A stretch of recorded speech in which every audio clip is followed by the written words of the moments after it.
Bonjour à tous, aujourd'hui on va débuter un nouveau cycle d'investigation sur une disparition qui a eu lieu au Québec. En ce moment on est pas mal sur les disparitions du Québec. Je ne sais pas pourquoi mais je suis vos suggestions. Cette vidéo, ça va être sur Marilyn Bergeron. Marilyn Bergeron, elle a disparu le 17 février 2008.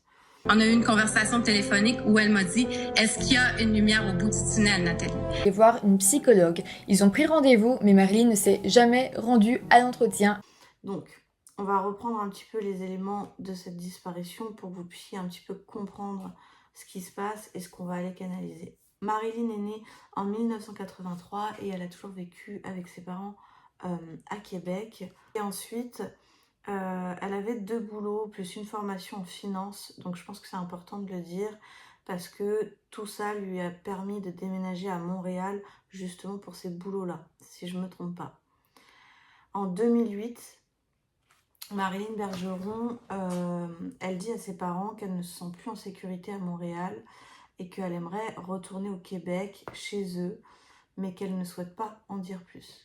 Elle explique qu'elle leur en dira plus une fois qu'elle sera retournée chez eux, mais seulement une fois qu'elle sera retournée chez eux. Le 10 février 2008, donc 7 jours avant sa disparition, Marilyn va partir d'un seul coup de Montréal pour retourner chez ses parents. Sans ses affaires, sans rien, elle repart sur un coup de tête. Et pendant 6 jours, elle va faire les allers-retours justement pour aller récupérer ses affaires au compte-gouttes. Pendant ces 6 jours-là, ses parents expliquent la trouver bizarre, que c'était flagrant qu'elle cachait quelque chose et que quelque chose n'allait pas. Sa sœur également aussi s'inquiète et soucieuse pour Marilyn. Pourquoi est-elle retournée chez ses parents? Si vraiment elle avait décidé de fuguer, est-ce que c'est un enlèvement? Il y a des choses qui sont assez floues quand même autour de cette disparition, donc ça serait intéressant en hypnose d'aller canaliser avec Lisa comme d'habitude. Je vais reprendre d'autres moments de l'affaire. Donc le 17 février 2008, le jour de la disparition, elle part faire une promenade. Donc elle part de chez elle pour faire une promenade et il y a sa maman qui l'interpelle pour lui proposer de venir avec elle. Voyant que sa fille va pas très bien, qu'il se passe des choses assez bizarres, elle voulait l'accompagner à cette promenade, mais sa fille insiste et du coup sa mère ne l'y accompagne pas. Donc elle lui dit « D'accord ma fille, je te fais confiance, tu y vas, tu reviens, voilà quoi ». Vers 11 h, elle est filmée en train d'essayer de retirer de l'argent, mais elle n'y arrive pas. Donc pourquoi elle essaye de retirer une somme d'argent? Pourquoi elle a l'air stressée devant le guichet? On va aller regarder tout ça. Elle va prendre un café, donc ça c'est assez important je pense. Elle va prendre un café à 20 km de chez ses parents. Donc la question c'est comment elle s'est rendue à ce café parce qu'elle n'est pas véhiculée, Marilyn, à ce moment-là. Est-ce que c'est quelqu'un qui l'a emmenée? Est-ce qu'elle a fait du stop? Pourquoi elle compte aller dans ce café-là?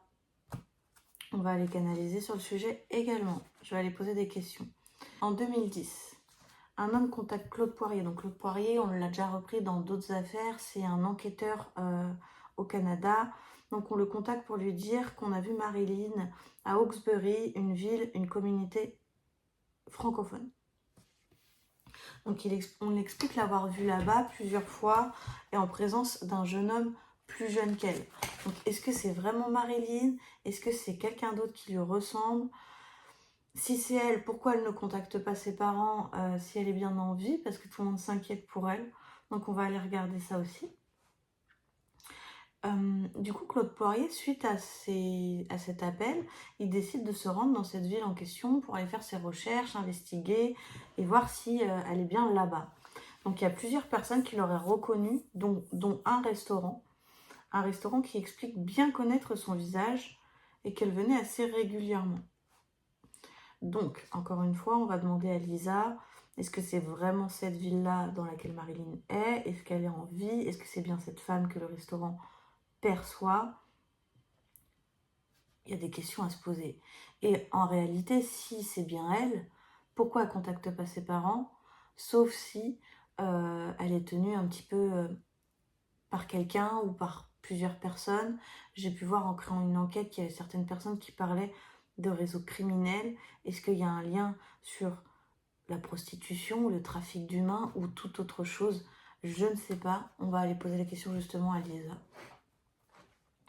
En novembre 2017, Jonathan Gauthier, un ancien ami, qu'elle connaît du collège, ils se sont perdus de vue, ils se sont retrouvés à Montréal en 2007. Ils avaient une soirée prévue 3 mois avant sa disparition. Et du coup, le 10 décembre 2007, ils vont à cette soirée. Avant d'aller à cette soirée, Jonathan va récupérer Marilyn chez elle. Il nous dit qu'en gros, enfin il nous dit dans ses témoignages, il nous explique que quand il a été la chercher, elle était dans le noir, elle avait l'air déprimée. Ils ont discuté un petit peu, ils ont fini par partir à la soirée, pardon. Et lors de cette soirée, elle avait l'air de s'amuser, de profiter, d'aller un petit peu mieux. À un moment donné, elle s'esquive pour aller discuter avec une amie. Et suite à cette discussion, Jonathan perçoit qu'en gros, elle redevient pas bien et elle vient le voir pour lui demander de la ramener chez elle. Donc il finit par lui poser des questions, lui demander ce qui se passe, est-ce qu'elle aurait été témoin d'un meurtre, est-ce qu'elle aurait été violée. Et en fait, elle répond non à toutes ces questions jusqu'au moment où elle va lui dire « Tu ne peux pas t'imaginer ce qui m'est arrivé, c'est pire que tout ce que tu me demandes. » Donc là, ça donne assez froid dans le dos. On se demande ce qui a pu lui arriver. Mais il lui en dit pas plus, il la ramène chez elle et elle lui en dit pas plus. Donc le but de cette canalisation va vraiment être d'aller comprendre ce qui s'est passé, pourquoi elle s'est sentie en insécurité plusieurs jours, voire plusieurs semaines avant sa disparition. Est-ce qu'elle était suivie? Est-ce qu'elle a vu quelque chose qu'il ne fallait pas voir? On va tourner autour de tout ça. N'oubliez pas qu'un cycle d'investigation, c'est canalisé en hypnose avec ma façon de guider et les perceptions de Lisa, donc c'est notre manière à nous de travailler. On n'a pas la prétention de dire que tout ce qu'on canalise, ce sont des faits avérés, ce sont simplement des hypothèses, et ça c'est important de le préciser avant chaque cycle d'investigation. En tout cas, je vous remercie pour tout votre suivi, pour tous vos commentaires. On a vraiment une petite communauté, mais une communauté très bienveillante, et je tenais à vous remercier pour ça. Je vous souhaite un très bon visionnage, à bientôt. Ok Lisa, comment tu te sens? Ça va. Parfait. On va pouvoir débuter un nouveau cycle d'investigation aujourd'hui. Tu vas pouvoir te connecter à Marilyn Bergeron, qui est disparue au Québec le 17 février 2008. Mm. Est-ce que déjà il y a des choses qui te viennent? C'est très bizarre. Je me sens oppressée, comme si j'étais pas en sécurité. Et la sensation, elle est, tu sais, comme si j'étais suivie. Et la sensation, elle est tellement forte que ça m'empêche presque de bien me connecter. Tu fais flipper sérieux avec tes perceptions des fois. Je me suis dit, on part sur un cycle hyper complexe, mais déjà sur la base, tu l'as, quoi. Enfin, c'est très bizarre. Euh, je vais t'expliquer un petit peu, Lisa, ce qu'il en est de cette disparition. Mais en gros, à partir de 2008, elle dit à ses parents ne plus se sentir en sécurité à Montréal et qu'elle aimerait retourner vivre chez eux au Québec, pardon. Donc en fait, elle a toujours vécu au Québec et elle est partie vivre à Montréal parce qu'elle avait deux boulots, plus une formation dans les finances, et elle finit par se sentir en insécurité là-bas. Est-ce que Hmm. déjà tu peux percevoir des choses qui viennent à toi juste quand je te dis ça? Parce qu'il y a beaucoup, beaucoup d'éléments. C'est vraiment cette sensation d'être suivie, d'être observée, de, tu sais, les Judas là, à la porte des appartements, Hum, les petits trous pour regarder. C'est comme si parfois elle avait la sensation qu'on la regardait par là. hum, d'accord. Est-ce qu'elle était vraiment suivie? Ouais. D'accord. Et Le après, 10 je suis février, dans le noir complètement, comme si on m'avait mis un sac sur la tête. ok, on va y venir, c'est pas grave. Ok. Le 10 février 2008, 7 jours avant sa disparition, Marilyn va partir d'un coup de Montréal pour retourner chez ses parents. Elle récupère pas ses affaires dans l'instant T, elle va faire des allers-retours pendant 6 jours pour justement récupérer ses affaires au fur et à mesure. Pendant Hmm. ces 6 jours-là, ses parents la trouvent bizarre. Pour eux, c'est flagrant qu'il se passe quelque chose. Sa sœur s'inquiète aussi. Et en gros, le 17 février 2018, le jour de sa disparition, pour t'expliquer un peu, elle part faire une promenade dans la matinée. Sa mère insiste, lui propose de venir avec elle, parce qu'en fait, elle sentait qu'il se passait des choses pour sa fille. Donc, elle lui propose de venir avec elle, et en fait, elle ne veut pas. Elle ne veut pas. Vers 11 heures, elle est filmée en train d'essayer de retirer de l'argent. Paniquée, comme tu le dis, tu sais, en regardant derrière elle, en regardant ce qui Hmm. se passe. Pourquoi est-ce qu'elle a essayé de retirer de l'argent ce jour-là, le jour de sa promenade?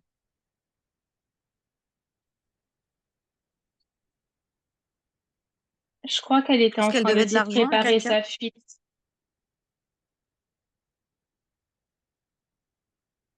T'as entendu ce que j'ai D'accord. dit? Oui. Oui.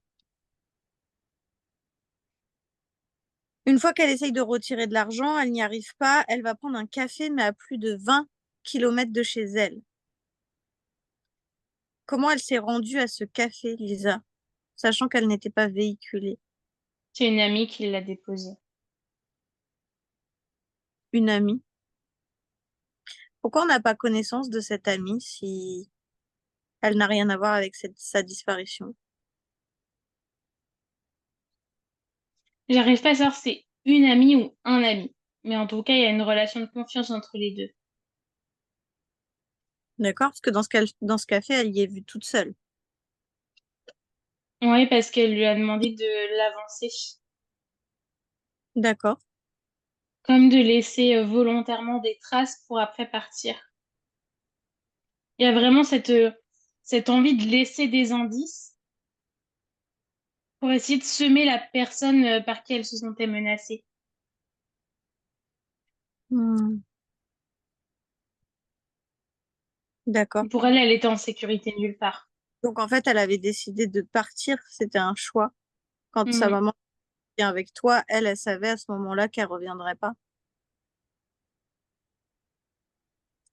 Ouais.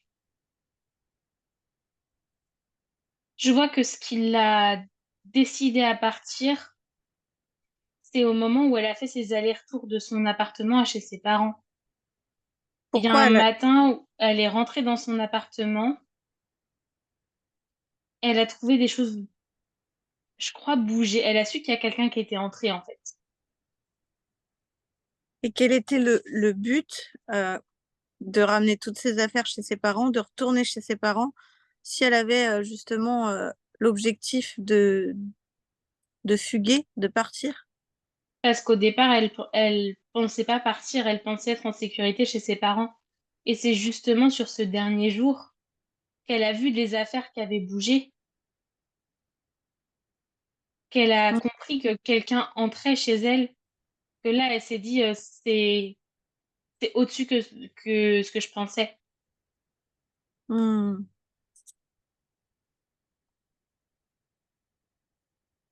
D'accord. Ok. Il y a un ami à lui en novembre 2017, ça va peut-être t'aider à voir d'autres choses. Jonathan Gauthier, donc un ancien ami du collège. Ils se sont perdus de vue, ils se sont retrouvés en 2007 à Montréal. Et il expliquait dans ses témoignages que le 10 décembre 2007, donc 3 mois avant la disparition de Marilyn, ils sont allés à une fête. Mais avant d'aller à cette fête, il a été la chercher chez elle. Elle était dans le noir, complètement déprimée.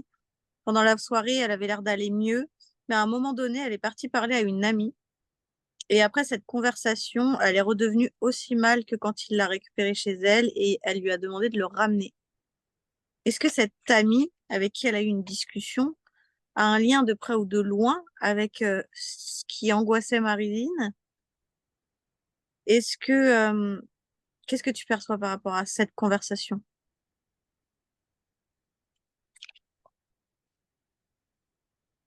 Je suis pas persuadée que c'est un lien directement avec la disparition. Mhm. C'est plus une phase qui était compliquée psychologiquement pour Marilyn. Un début de D'accord. déprime, de pas se sentir épanouie. Peut-être une sorte de de déception amoureuse aussi. Son ami, il finit par par lui poser des questions, par la questionner. Et en fait, il finit par lui demander, est-ce que tu as assisté à un meurtre? Est-ce que tu as été violée? Il lui pose plein de questions de ce style-là. Et elle lui répond non à toutes ces questions et elle finit par lui dire, tu ne peux pas imaginer ce qu'il m'est arrivé. C'est pire que tout ce que tu me demandes. Est-ce que, ma question, elle va être simple, Lisa. Est-ce qu'elle ne lui dit pas pour le protéger? Ou est-ce qu'elle ne lui dit pas parce qu'elle a honte, Par peur par peur de quoi? d'être menacée, elle. D'être menacée, elle. Est-ce qu'elle est liée de près ou de loin, Lisa, à un réseau criminel, à un trafic humain, à de la prostitution, à quoi que ce soit dans ce style? Je crois que oui.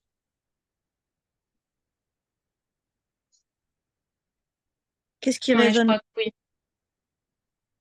Trafic humain. Trafic humain. Pourquoi trafic humain? Qu'est-ce qui s'est passé dans sa vie pour que du jour au lendemain, elle, elle ait peur qu'on la retrouve? Elle avait peur de qui? Qu'est-ce qu'elle a vu? Qu'est-ce qu'elle a entendu?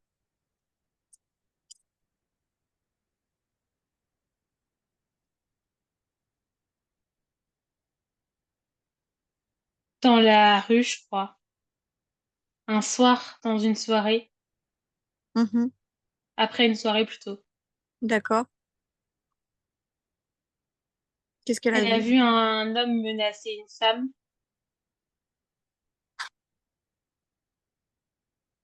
Et en fait, cette femme appartenait, entre très gros guillemets, à cet homme de par ce trafic. D'accord. Mais qu'est-ce qu'elle a vu? Qu'est-ce qui a fait que ça l'a mis en danger?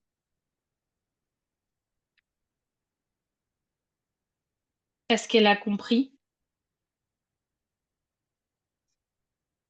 Elle a compris que c'était un gros truc sur lequel elle venait de mettre le doigt et on l'a menacée directement. Que si elle parlait, elle serait la prochaine à mourir. Qu'est-ce qu'elle a vu? Elle a vu un homme avec une femme. Qu'est-ce qu'elle a vu? Elle a vu l'homme violenter la femme. Ok, ok. Et ensuite, on peut très bien voir un homme violenter une femme dans la rue, intervenir, essayer de la défendre, chose qui m'est déjà arrivée. Et pour autant, je me suis pas dit, il y a un trafic d'humains derrière ça. Elle a forcément vu quelque chose qui a fait qu'ils ont dû la menacer. En fait, c'est dans la discussion qu'elle a entendue entre l'homme et la femme avant d'intervenir, qu'elle a cru comprendre. D'accord, Et après, avec cette menace, c'est comme si du coup, elle n'était pas sûre à 100% que ça soit ça, mais elle avait peur que ça soit ça. d'accord. Et suite à ça, elle est partie. Ils ont continué à la suivre, à la surveiller. Mm. Ou elle a décidé d'aller refaire sa vie ailleurs. Parce que Marilyn Elle a déménagé. a été aperçue, il faudrait que je retrouve dans mes notes parce que je les ai pas prises dans l'ordre, ça s'est pas fait dans l'ordre aujourd'hui. Tac, tac, tac. Elle a été aperçue plusieurs fois. Bah, en 2010, déjà, il y a un homme qui a contacté Claude Poirier. Donc, Claude Poirier, c'est toujours le même enquêteur qui reprend toutes les affaires au Québec, au Québec.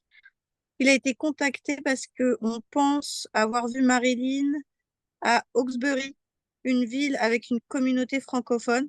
Il explique l'avoir vue plusieurs fois pendant l'année précédente son appel et qu'il pense qu'elle s'est installée avec un homme plus jeune qu'elle. Claude Poirier a été dans ce village, dans cette ville, en question pour montrer des photos et des affiches à plusieurs personnes, et certaines d'entre elles l'auraient reconnu, dont un restaurant qui explique bien connaître son visage et qu'elle viendrait régulièrement. Sauf qu'il n'a jamais réussi à remettre la main sur elle dans ce village et on n'a jamais eu d'autres pistes suite à ça. Est-ce que c'était vraiment elle? En 2010, Lisa, je te remémore.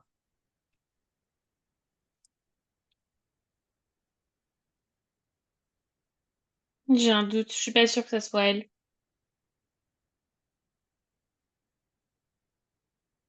Elle est passée par là, mais elle n'est pas restée très longtemps. D'accord. Comment on peut se tromper autant de personnes, de visages? Parce en effet, elle est passée, mais je pense pas qu'elle se soit véritablement installée pour y vivre. D'accord. Est-ce qu'elle a trouvé un autre endroit pour s'installer et vivre?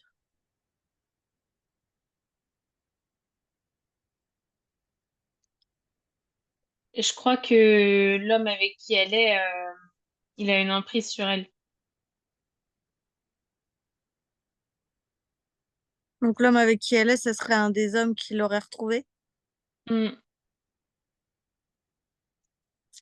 Quelle emprise il a sur elle? La force à s'isoler, à part contacter sa famille, ses amis. Il a force de quelle manière? Parce que dès le départ, elle s'est éloignée de sa famille pour essayer de pas être retrouvée. Hmm. Elle a été retrouvée. La meilleure chose qu'elle puisse faire, c'est essayer de recontacter sa famille. Donc de quelle manière il la maintient? Il est déjà toujours à la surveiller. Parfois, je la vois attachée, enfermée. Elle peut pas partir.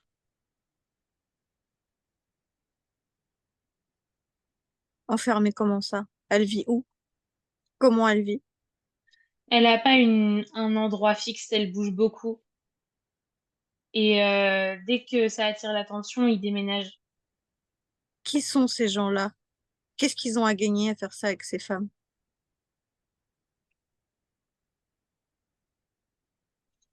Il les prostitue, il les revend. Il y Est-ce que a une partie d'argent, mais une partie de sadisme aussi beaucoup. Hmm. Et là, De contenir. depuis sa disparition, Marilyn, elle est toujours avec le même homme? Non, ça a changé. Ça a changé. Et dans les moments où il change de lieu, d'endroit, elle a aucun moment pour essayer de s'échapper. Non. Et Il comment a nous, ses dates aussi, par Ah, moment. Elle est complètement... c'est un zombie, en fait.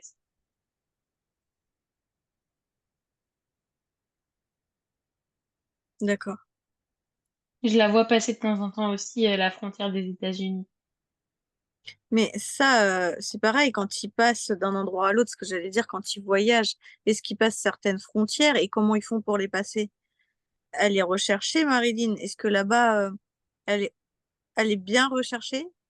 Ou est-ce que c'est un peu passé à la trappe, cette histoire-là? Parce qu'on a l'impression que d'un état à l'autre, bah, t'es plus au courant de la disparition d'un tel ou d'un tel, quoi.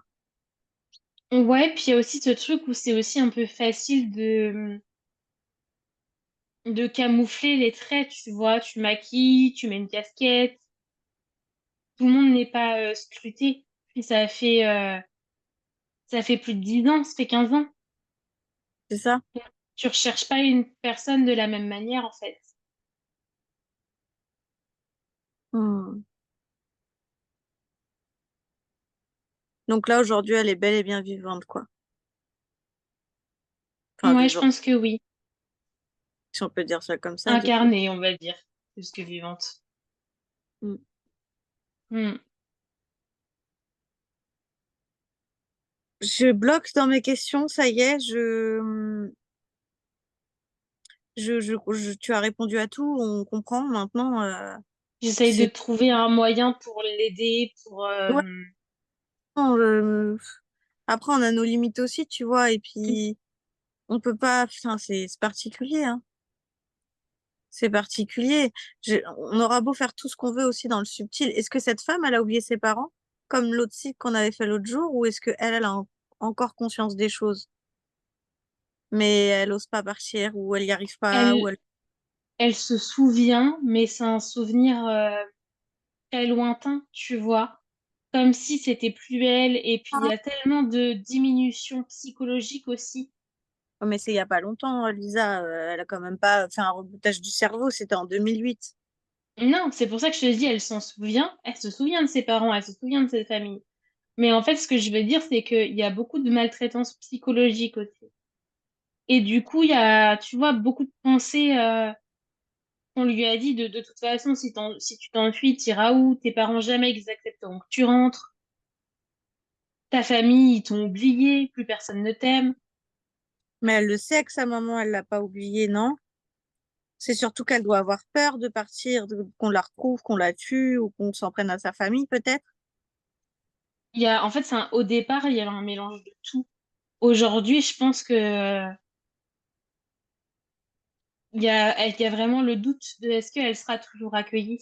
Est-ce que ses parents vont la reconnaître? Alors, s'il y a ce doute dans la tête, je veux que tu le perçoives et que tu le sortes. Hmm, ouais. Parfait. Tu vas pouvoir recréer un beau lien, lui faire se recentrer. T'as même pas besoin de recréer, il est déjà présent le lien, mais lui faire se Hmm, recentrer sur ses liens d'amour avec ses parents, ouais. sur son essence, sur ce qu'elle est, Hmm, qui elle est, et sur ce qu'elle est venue incarner sur cette terre. hmm. Ouais, c'est bon. Donne-lui de la force, du Hmm. courage. De l'amour propre. Tu peux lui donner un peu de vice aussi, s'il te plaît. Oui. C'est très bizarre, c'est la première fois que j'infuse du vice à quelqu'un. Mais j'aimerais que ce vice, il soit ciblé. J'aimerais que ce vice lui permette de trouver l'astuce, le bon moment pour partir et pour rejoindre sa famille. Une Hmm. fois qu'elle a rejoint sa C'est famille, pas, quoi. c'est Faut pas aller. du vice qui s'est mis, c'est une sorte de clairvoyance, en fait, d'analyse des choses. Hmm. Ok, merci. Mais tu vois qu'elle puisse même se rendre dans un commissariat ou n'importe où, mais il faut juste qu'elle arrive à rejoindre un lieu public Hmm. et demander de l'aide. Hmm, c'est des gens qui ont des contacts partout, c'est impressionnant. Ils ont des contacts où? Police? Dans les bars, dans les boîtes de nuit. Mhm. Montre-lui tous les lieux qu'elle doit fuir. Hmm. Bar, boîte de nuit, ensuite. Quelles sont les bonnes intuitions? Hmm. Est-ce qu'elle est en sécurité dans un commissariat ou pas? Pas dans tous. Pas dans tous. Parce Putain. que c'est pas qu'il y a des gens infiltrés, c'est qu'il y en a qui vont pas la croire. Mais ça, on s'en fout. En fait, Et non, parce que c'est comme si elle était fichée malade mentale.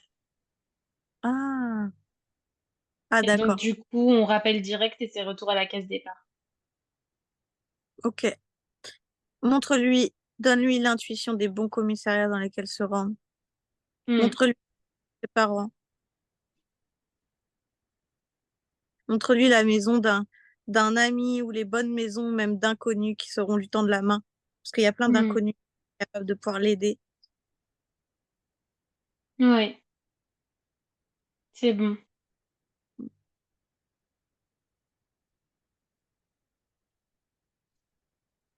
Ok. Maintenant, je veux que tout ce qui lui a été dit, Lisa, toutes les croyances qui lui ont été implantées dans la tête, tous les dénigrements, toutes les masses, les flèches, les saletés qui lui ont été infusées dans son corps, tu retires tout. Tu détruis tout et tu renvoies tout à son expéditeur. Hmm.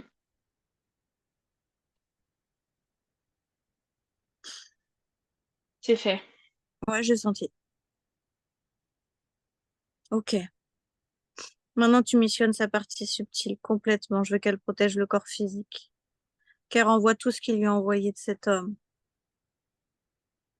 qu'elle puisse se reconnecter vraiment à elle, à la confiance qu'elle peut avoir en elle, à son amour propre, à sa vie. Hmm.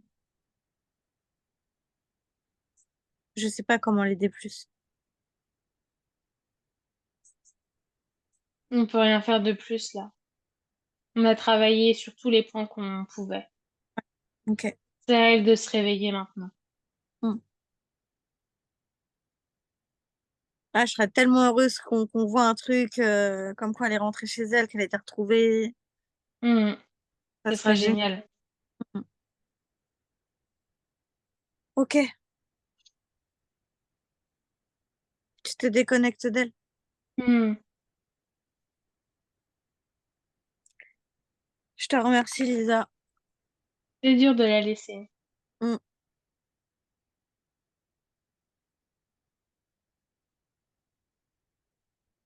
Il y a ce Ah, côté très petite fille dont tu as envie de prendre soin, de protéger, bah, puis tout simplement une âme toute seule au milieu de... d'autant de violence. C'est horrible. Bref. Hmm, J'espère que ce cycle vous a plu. N'hésitez pas à vous abonner, à commenter, à liker la vidéo, ça nous donne beaucoup de force. On vous dit à bientôt.